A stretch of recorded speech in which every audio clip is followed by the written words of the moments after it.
primeiro Encontro Nacional de Hortaliças Não Convencionais, ou primeiro Hortipunk, foi realizado em Brasília em 2017, sob a coordenação da Embrapa Hortaliças. E agora, em sua 6ª edição, o Hortipunk está sendo realizado em Campinas, de 24 a 25 de outubro, e em Jundiaí, em 26 de outubro, sendo uma realização da Embrapa, Instituto Cairós, Prefeitura de Jundiaí, ACTA, IAC, CAT, SAA, VP, Centro de Nutrição Funcional, e tem o apoio da Isla Sementes Limitada, Pé de Feijão e APH. Convidamos para compor a mesa Nuno Rodrigo Madeira, pesquisador da Embrapa Hortaliças e curador do Hortipunk. Você está ouvindo Jornal Pires Rural em áudio. Eu sou Marcel Menconi e você está ouvindo a reportagem Segurança Alimentar, Hortipunk, a potência do cultivo e consumo de punk para a soberania alimentar e combate à fome e miséria. O engenheiro agrônomo Nuno Madeira é pesquisador da Embrapa Hortaliças desde 2002. É uma voz presente na mídia quando o assunto é punk, as plantas alimentícias não convencionais. Já até apareceu no Globo Rural cozinhando para mostrar como é simples o preparo e o uso desses alimentos de nossa biodiversidade, e está presente em quase todo o seminário quando o tema é tratado. Nuno não ficaria de fora do encontro em que foi um dos idealizadores no ano de 2017, o Hortipunk, Encontro Nacional sobre Hortaliças Não Convencionais.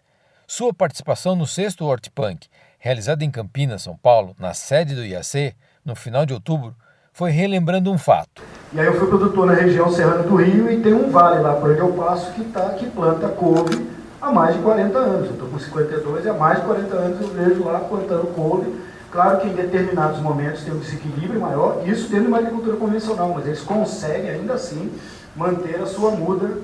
O produtor mantém sua própria muda, às vezes para sempre. Citando as abóboras, onde 80% das sementes disponíveis no mercado brasileiro são híbridas. O Brasil avançou muito em segurança alimentar e nutricional, andou meio de lado nos últimos tempos, mas assim, soberania a gente andou para trás, eu tenho certeza. Em termos de sementes, em termos de ter o domínio dos meios de produção. Hoje em dia a gente está muito dependente de uma semente importada, de uma semente, às vezes uma variedade brasileira, assim, abóboras, o Brasil é sempre de origem de abóboras, e 80% do mercado é de abóbora híbrido interespecífico importado, é uma loucura quando a gente tem abóboras regionais fantásticas. Nada contra a abóbora cabutiá, mas assim, que tem a diversidade, que a gente não tem um mercado com 95% de um híbrido interespecífico, estéril, você pega aquela semente, ela não nasce, e importado. Então a gente fica dependente completamente. Explicando sua escolha das hortaliças não convencionais, além de promover um resgate dessas plantas, que podem ser encontradas facilmente em jardins, florestas, hortas e até mesmo calçadas, como os caruru, beldroega, serralha, vinagreira e ora pronobis, Nuno revela. Características gerais da punk, só para fortalecer o porquê dessa questão do combate à fome, da soberania alimentar. O professor Afonso falou da autonomia, todos falaram, o Guilherme, o Valdeli. Quer dizer, ali principalmente, elas, primeira característica, não são corriqueiras, distribuição limitada, não são globalizadas, não possuem uma cadeia produtiva estruturada. A gente está fazendo essa parceria com a empresa de sementes, mas mantendo sempre um critério mínimo, elas são só registradas, não são protegidas. Em geral, elas são mantidas pelos agricultores, e a gente, inclusive, dialogando com a empresa de semente, a gente tem muita demanda, o pessoal quer muita semente para a gente, mas a gente não tem capacidade operacional. Por isso, essa disponibilização através de uma empresa do ramo para fazer essa disponibilização. E elas influenciam muito na alimentação e na cultura locais. E aí sim, por que trabalhar mais e mais e mais e mais? Já se falou muito aí, não quero repetir muito, mas a rusticidade, a resiliência dessas espécies é assim, absolutamente incomparável. Elas são muito menos exigentes em irrigação, muito menos exigentes em fertilidade. A gente tem algumas propostas de horta seca, por exemplo. A facilidade de manutenção, muitas delas são espontâneas, são perenes. Esse convívio de um dossel abaixo de vários estratos. Características nutracêuticas fantásticas, eu vou deixar com a Valéria Pascoal. inúmeras oportunidades de paladar, a gente não está aqui forçando a barra para comer algo desagradável. Claro que existem preferências. O brasileiro não é tanto de gostar o geral, né? Ele gosta muito de carnes, carboidratos e tal, etc. Tem razões históricas para isso, compreensíveis, tá? Mas assim, é um pouco mais difícil. Tem povos que têm mais hábito de comer hortaliças, né? Em geral, mais em clima ameno, isso é uma verdade, né? Pela facilidade, pela abundância de água e vários outros fatores. Pelo clima mais adaptado, às vezes, para aquelas hortaliças, né? E representa um resgate cultural. Ainda assim, nós temos muitas espécies que tinham um apelo cultural muito forte. E essas plantas estão absolutamente prontas. A gente recebe projeto lá para adaptar uma determinada convencional, não vou citar o nome aqui de nenhuma, para não ter conflito, mas assim, para adaptar a mais calor, 4, 5 graus a mais, para conseguir produzir daqui a 20 anos, ou então em determinado ambiente. Mas do lado nós temos 20, 30 espécies prontas para serem consumidas, tá? Mais nutritivas e tão saborosas quanto ou até mais. Punk, a razão da escolha. O pesquisador conta um pouco dos bastidores para a realização do Encontro Nacional de Hortaliças Não Convencionais, o Hortipunk. Em 2017, isso aí foi nascendo em 2008, 2009, a gente foi crescendo. Em 2017, todo mundo, poxa, vamos fazer um evento, vamos fazer um encontro, e aí nós fizemos o primeiro Hortipunk, né? Eu comentei ali, né? Eu não sabia nem se chamaria de primeiro, mas não, vamos chamar de primeiro. E aí depois já estamos no sexto, já falamos disso, o sétimo será aí no Rio Grande do Sul. O pessoal Afonso falou muito bem, punk é um monte de, né? Não é só hortaliça. Nós recortamos para hortaliças e aí criamos inclusive esse evento por uma demanda da sociedade que estava dialogando sobre isso, por alguns fatores. E a gente foi vendo assim, primeiro eu estou ali lembrando hortaliça. Se eu vir para o vale e falo que eu vou plantar piqui, que eu vou plantar cagaia, que eu vou plantar um monte de árvore, talvez eu não tenha autorização com razão, né? Tem a Embrapa Cerrado para fazer isso, tem as Embrapas, as unidades dedicadas a biomas. Mas hortaliças tem um fator, assim, a gente faz uma horta de hortaliça de 4 canteiros de 10 metros, mais umas cercas, mais umas árvores para subir, e a partir de 2, 3 meses a gente está transformando a alimentação daquelas famílias, daquela comunidade, com mais de 30, 40, 50 espécies. Então é muito rápido. Implementando estudos na unidade de pesquisa da Embrapa em Brasília sobre as punks, Nuno destaca. Então nós nos dedicamos a esse grupo de plantas, é um recorte dentro das hortaliças, por essas facilidades. Pouco tempo, pouco espaço e outra. Como o Valderi falou, e eu vou mostrar lá para frente, frutas e hortaliças são a maioria do que tem nos livros de punks, né? Algumas referências para nós, o livro do Valderi é a Bíblia das punks, eu chamo o Valderi de o Papa Punk, né? Pelo conhecimento, mas também porque ele papa muita punk, né? Ele vai pastando, eu pasto também um pouco, mas acho que ele pasta umas 5 vezes mais, né? E a maioria, fruta e hortaliça. Mas fruta, a gente sempre tem uma memória afetiva muito agradável. Fruta, a gente subia no pé para chupar uma jabuticaba, uma uvaia, pegar uma gabirobinha ali no início das áreas. Então a gente, poxa, está chegando a época de tal fruta, então é uma memória afetiva agradável. A gente faz doce, faz licor, faz suco, faz geleia. Agora, esses matos não, isso aqui era comida de porco, era comida de animais, era comida de uma época de restrição alimentar. Hoje vem uma revalorização com a questão da nutrição e com a questão da culinária, gastronomia, né?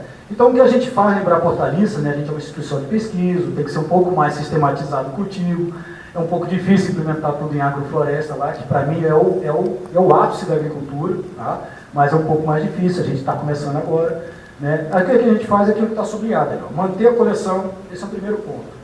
E com isso, conseguir potencializar todo mundo, vocês veem, todo mundo que conhece a gente, que nos contacta, a gente tem uma abertura diferenciada de outros segmentos, inclusive tem uma competição de mercado e tudo mais, né? Então a gente tem uma abertura muito maior, porque a gente entende isso como patrimônio, muito mais do que como produto, né? Oportunizar alternativas de renda, melhorar o sistema de produção. Também para fazer isso chegar um pouco mais, ele falou, não convencer mais as pessoas, então para produzir uma escala um pouco maior, não estamos falando de larga escala, mas assim, pelo menos 2 linhas de cada espécie, né, um consórcio e tudo mais, fazer um manejo de podas, fazer um manejo, algumas orientações básicas de mínimo manejo agroecológico, de espaçamento, de condução. Então a gente faz essa fitotecnia, né, técnica das plantas, né, fitotecnia, tá?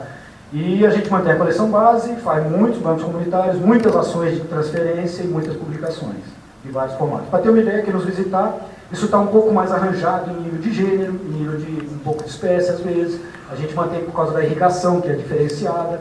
Por uma visitação também fica facilitado. Por uma classificação botânica, numa agrofloresta ficaria um pouco mais difícil. Você está ouvindo o engenheiro agrônomo Nuno Madeira. Ele é pesquisador da Embrapa Hortaliças, que fica em Brasília, Distrito Federal, durante o 6º Hortipunk, Jornal Pires Rural em áudio. Eu sou Marcel Menconi.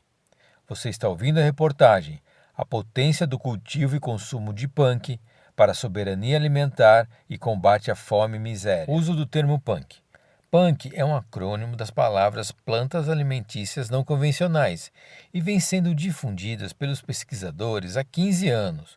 Nuno recorda de como aconteceu e o porquê do termo. E o nosso trabalho antes de existir o termo punk, que surgiu em 2008, e que a Irania abreviou ali, né, até então havia até um pouco essa, mas todo mundo vai confundir com punk, né, P-U-N-K, né, com punk, né, daquele movimento punk e tal, do pessoal dos cabelos e tal, colorido.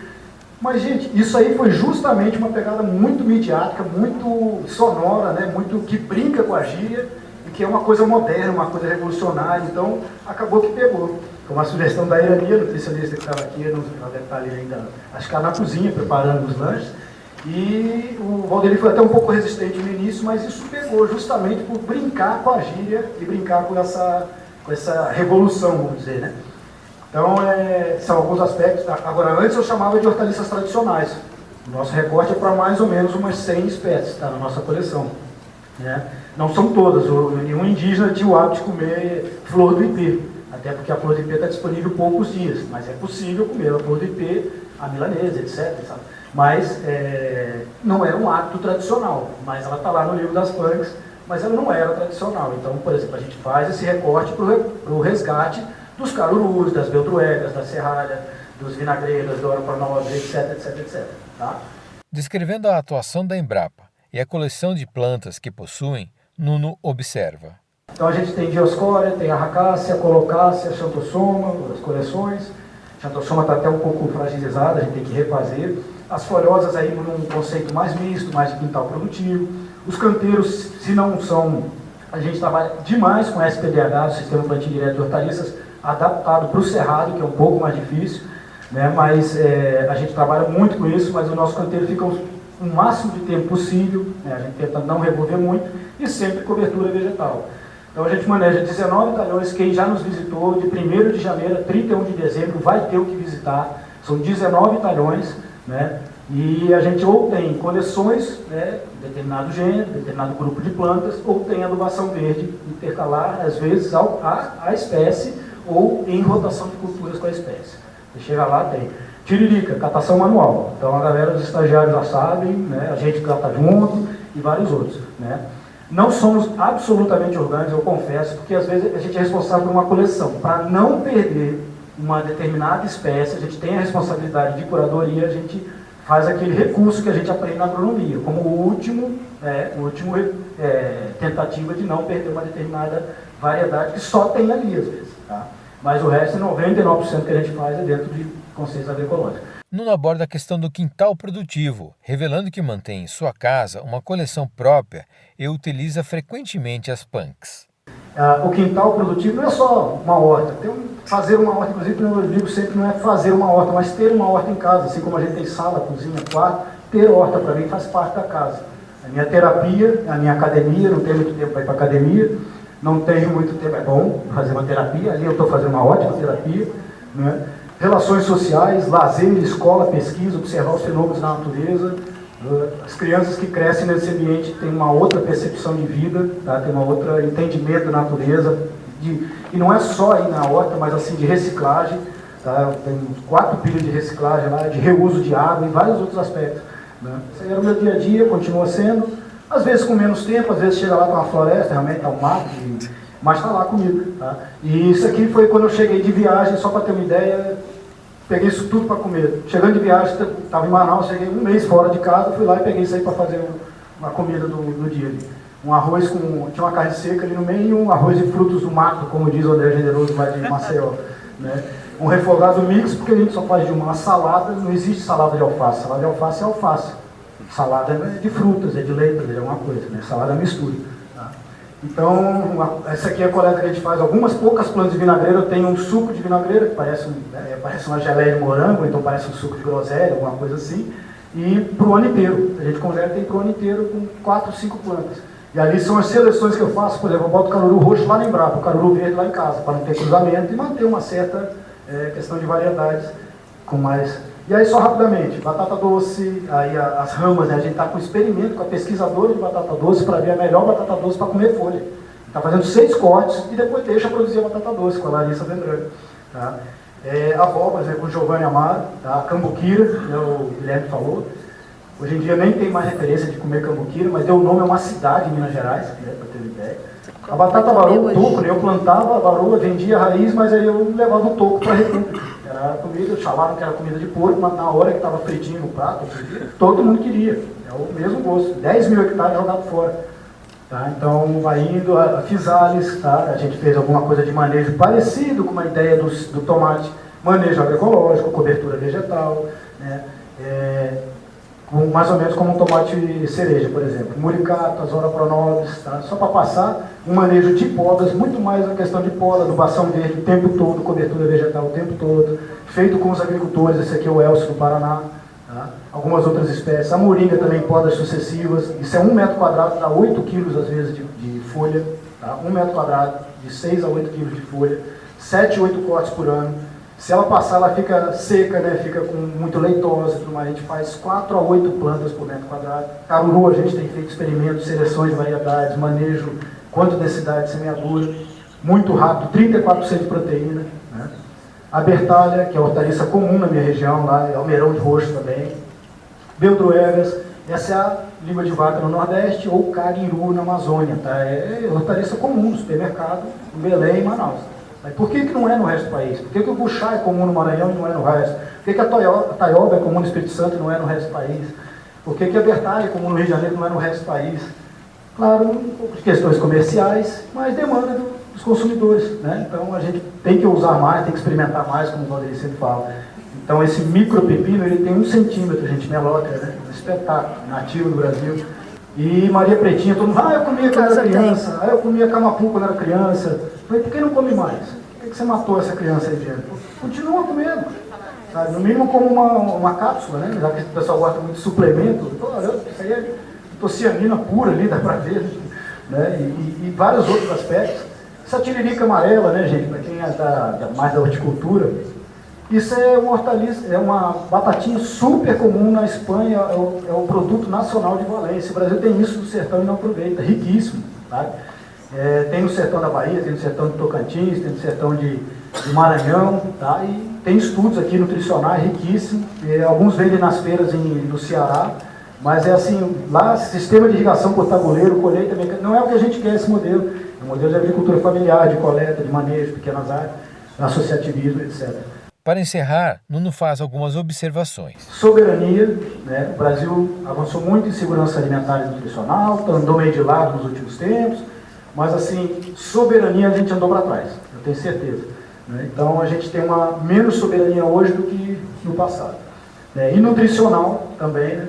É assim, fundamental. A gente pode até observar assim, não está vendo uma fome visível, aquela, né? Mas tem uma fome oculta, tem uma fome nutricional, e aí eu passo a falar para o nutricionista que essa um monte de problema de saúde. E que isso tudo, gente, não está falando aqui de uma coisa absurda, não, é isso virar produto local, isso ter uma roupagem diferente, uma valorização, um contato mais direto de quem produz com quem consome, com quem vai cozinhar muitas vezes. Não estou falando aqui só de produto, mas no mínimo em casa, para ter isso em casa, quem tiver a oportunidade, quem não tiver, valorizar quem tem, para no mínimo como substituição de compra, no mínimo para deixar de comprar. Então você, só de não comprar fora, é o que eu faço em casa, eu não vendo nada, mas só de eu evitar de comprar R$500, R$1.000 talvez por mês de hortaliças que eu produzo no quintal, com muito mais qualidade, com muito mais segurança, com muito mais frescor, com todos os aspectos positivos.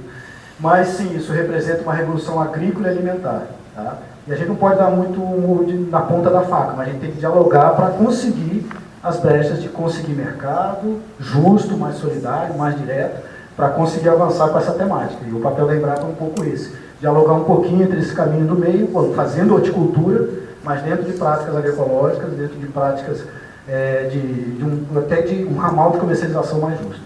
Quero agradecer aqui pessoalmente a equipe lá que nos ajuda, tá ali o Carlos, a Jaqueline, a Sara, o Mário, e mais o agradecimento, e a todos os outros pesquisadores e que fazem parte desse projeto, e a chefia também, que todas as dificuldades que a gente tem, né, Vale? A gente tem sempre o espaço, tem diálogo para fazer evento, para fazer, sempre que tem uma feira, o Vale daí, leva isso aqui, vamos levar isso e tal, etc. Tanto o Henrique também na área de comunicação, na área de pesquisa do Vale. Então a gente tem uma abertura muito grande, um apoio muito grande. Muito obrigado e passa a bola. Concluiu o engenheiro agrônomo Nuno Madeira, pesquisador da Embrapa Hortaliças, durante o 6º Hortipunk. Obrigado por ouvir o jornal Pires Rural em áudio. Você já se inscreveu em nosso canal? Eu não perderia tempo se fosse você. Clique e se inscreva agora e fique sabendo em primeira mão das novidades. Nosso site é o www.dospires.com.br. Obrigado! Até o próximo Jornal Pires Rural em áudio.